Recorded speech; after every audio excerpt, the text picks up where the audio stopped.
পালন করে আসেন মানুষ, আল্লাহর ওলিরা পালন করে আসেন। ইদানিং কালে 5-7-10 বছর হবে কিছু লোক বের হয়ে গেছেন নবীর মিলাদুন নবী বেদাত, র্যালি করা বেদাত, আল্লাহর রাসূলের জন্মের তারিখ নিয়ে ফিতনা ফাসাদ সৃষ্টি করেন, বিভিন্ন ধরনের কথাবার্তা। যেইভাবে প্রচলিত নিয়মে মিলাদ পড়া বেদাত, বিভিন্ন আগে ছিল না এগুলা, আমরা ছোটবেলায় এগুলা শুনি নাই, ইদানিং কালে শুনি। তা আমি যেটা বলতে চাই, দক্ষিণে সাইতে বড় আল্লাহর ওলি নাম আব্দুর রহিম মুহাদ্দিসে দেহলভী, ওনার ছেলের নাম ওলিউল্লাহ মুহাদ্দিসে দেহলভী। উনি বলেন ওনার বাবা আব্দুর রহিম মুহাদ্দিসে দেহলভী রহমাতুল্লাহি আলাইহি প্রতি বছর নবীদের মিলাদুন নবীর তারিখ আসলে পরে জমজমাট জাঁকজমকপূর্ণ ভাবে মিলাদুন নবী উদযাপিত করতেন, মানুষকে খানির ব্যবস্থা করে দিতেন। জোরে বলেন সুবহানাল্লাহ। উনি লিখেন ওনার কিতাবের মধ্যে, একটা বছর ভারতে বড় অভাব দেখা দিচ্ছে, মানুষ অনাহারে মারা যাইতেছে। নবীদের জন্মের তারিখ আসছে, ওই যে আগামীকালকের তারিখ। ওনার মন কান্দে বড় করে, তো নবীজির জন্মের তারিখে কিছু করতে পারলাম না, কান্নাকাটি করলেন। শেষ পর্যন্ত মনে মানল না, উনি কি করলেন, বাজার থেকে কিছু বাজা বুট চানা নিয়ে আসলেন। চানা বুট নিয়ে আসিয়া ছোট ছোট বাচ্চাদেরকে ডাকিয়া মনের শান্তির জন্য ওই চানা বুট গলা সিন্নি হিসাবে বাটিয়া বাটিয়া দিলেন। রাত্রি হইয়া গেল, ঘুমিয়ে গেছেন, দেখেন নবীজি চলে আসছেন।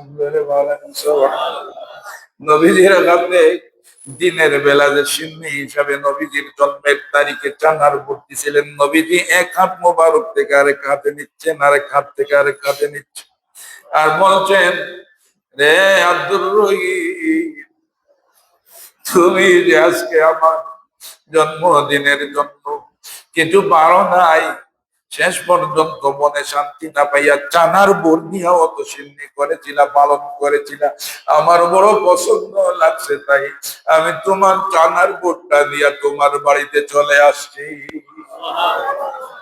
সুতরাং এই ঘটনার থেকে আমাদের শিক্ষা দরকার। মিলাদুন নবীর মাসে আমি জুম্মায়ও বলেছি, প্রত্যেক ইমানদার মুমিন মুসলমানের জন্য কম বেশ যে যতটুকু পারেন আল্লাহর রাসূলের সামনে দুরূদ শরীফ মিলাদ শরীফ পড়বেন। সম্ভব হলে যে যতটুকু পড়েন একটু হলেও সিন্নির ব্যবস্থা করবেন। বলা যায় না আল্লাহর রাসূলের সামনে একটু সিন্নি দেওয়ার কারণে যদি দয়াল নবীজি চানার বুট নিয়ে আব্দুর রহিম মুহাদ্দিসে দেহলভীর বাড়িতে আসতে পারেন, আপনার আমার এই নিয়ত যদি পছন্দ লাগে আর আল্লাহর রাসূল যদি খুশি হইয়া যান, তাইলে আর চিন্তা নাই, পরকালীন জীবনে এটাই আপনার আমার নাজাতের ওসিলা হইয়া যাবে। সময় আছে, চেষ্টা করবেন। আল্লাহর ওলিরা আমাদেরকে শিখাইয়া গেছেন, মিলাদুন নবীর মাসের প্রথম তারিখ থেকে শেষ তারিখ পর্যন্ত এই সারাটা মাস মিলাদুন নবী উদযাপিত করা হয়। চেষ্টা করবেন যে যেভাবেই পারেন রাসূলের, আর না হয় আপনার ছেলে মেয়ে নিয়ে বসবেন, তাদের কাছে একদিন একটু সিন্নির ব্যবস্থা করবেন, মিষ্টি ভালো করিয়া একটু আলোচনা করবেন, আল্লাহ রাসূলের শান মান ধরে বলেন সুবহান। বলা যায় না এই উসিলায় পরকালীন জীবনে আল্লাহ পাক আপনাকে আমাকে নাজাত করে জান্নাতে দিবেন। ধরে বলেন লম্বা হয়ে যাবে, নতুবা বলতাম যে ইবাদত বন্দেগী করিয়া মাফ পাওয়া বড় কঠিন, বড় কঠিন, বড় কঠিন। আর জমানার এক ওলি একটা দ্বীপের মধ্যে কি আশ্রয় নিলেন, আল্লাহর ইবাদত করে রাত দিন কাটাবেন। 500 বছর ইবাদত করেছেন। আল্লাহ রাসূলের হাদিস, এক জমানার হাদিসগুলো নবী বর্ণনা করেছেন আমাদের শিকার জন্য। তো এখন উনি ইবাদত করবেন, পেটে খিদা লাগছে, এখন এই দ্বীপের মধ্যে কে দিবে তাকে খাবার?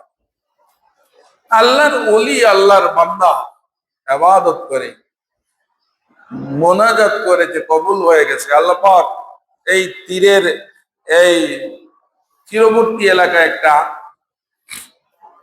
গাছ সৃষ্টি করেছেন, ফলের গাছ। বলেন, এই ব্যক্তি ফল খাইয়া খাইয়া আল্লাহর ইবাদত করবে। সুবহানাল্লাহ বলেন। এখন সাগর তীরের পানি তো খাওয়া যায় না, লবণাক্ত পানি খাওয়া যায়? কারণ পানি ছাড়া তো বাঁচবে না। ইবাদত করে কান্দে, আল্লাহ একটা মিঠা পানির ফুয়ারা মাটির থেকে উঠাই দিয়েছেন, পানি খাইয়া খাইয়া জীবন কাটাইছে। 500 বছর আল্লাহর ইবাদত বন্দেগী করিয়া মৃত্যুবরণ করছে। আল্লাহ পাক ফেরেশতাকে অর্ডার করেছেন নবীজির কথা, নবীজি ওই ঘটনা আমাদেরকে শোনানোর জন্য, ইবরতের জন্য, আমাদের হেদায়েতের জন্য বর্ণনা করেছেন। আকজবানার কথা আল্লাহ ফেরেশতাকে বলেছি যে আমার বান্দাকে আমি দয়া করে মাফ করে দিলাম, বেহেশতে নিয়ে যাও। লোকটা চিন্তা করে, এত ইবাদত করলাম, 500 বছর রোজা রাখলাম, নামাজ পড়লাম, ইবাদত করলাম, আল্লাহ ছাড়া আর কিচ্ছু করি নাই, এত সব ইবাদত গেল কই? আল্লাহ দয়া করে আমাকে বেহেশতে দিলেন। ফিরে ফিরে তাকায় আর চিন্তা করে এইসব গেল। এক পর্যায়ে আল্লাহ জিজ্ঞাসা করলেন, কি চাও? লোকটা বলল, আল্লাহ গো, দয়া করে আমাকে বেহেশতে দিলেন, আমি তো 500 বছরে ইবাদত বন্দেগী করলাম, এগুলা গেল কই? আল্লাহ ডেকে বলেন, ফেরেশতারা থামো, আমার বান্দাকে আসতে দাও। বান্দা রে, তুমি 500 বছর ইবাদত করেছো ঠিকই, তোমার ইবাদত করার শক্তিটা কে দিছিল? সুবহানাল্লাহ। তোমার চোখ কে দিয়েছিল? তোমার হাত কে দিছিল?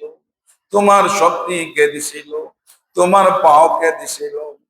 তুমি যখন ইবাদত করতা তখন তো তুমি ইবাদত 500 বছর 5 দিনও করতে পারতা না, মরিয়া যাইতা খানির অভাবে। খানির ব্যবস্থাটা তোমাকে কে করিয়া দিছিল? শুধু খানি না, লবণাক্ত পানির কারণে তুমি মরে যাইতা, তোমাকে মিঠা ফোয়ারা পানির ব্যবস্থা কে দিয়েছিল? তুমি 500 বছর ইবাদত করছো ঠিকই, কিন্তু আমার একটা নিয়ামতের বদলা তুমি দিয়া যাও। সুতরাং তোমার 500 বছরের ইবাদত কোনো কাজে লাগবে না, আমার একটা নিয়ামতের হিসাব দিয়ে যাও। আল্লাহর বান্দা লাজবাব হইয়া যায়, কোনো উত্তর দিতে পারে না। নবীজি হাদিস শরীফে বলেন, দুজকের বাসিন্দা হয়ে যাবে। এরপরেও আল্লাহ দয়া করিয়া আল্লাহর বান্দাকে বেহেশতে দিছে। এইটা থেকে শিক্ষা গ্রহণ করা দরকার। আমরা যে শুধু বলি এত ইবাদত করি, আল্লাহ যদি বলেন তোর সারা জীবনের ইবাদত করছ, ঠিক আছে, তুই আমার কাছে একটা ওয়াক্ত নামাজের হিসাব দে। যদি বলে ফেলেন আল্লাহ, কোন অবস্থায় একটা ওয়াক্তের নামাজের হিসাব দিয়া যাওয়া যাবে না। এজন্য আল্লাহর কাছে বেশি বেশি করে পড়া দরকার। আল্লাহুম্মা হাসিবু হিসাবান ইয়াসীরা, আমার সাথে পড়েন, আল্লাহুম্মা আল্লাহুম্মা হাসিবু হিসাবান ইয়াসীরা। আল্লাহ গো, আমাদের হিসাবটা তুমি সহজ করিয়া দিও।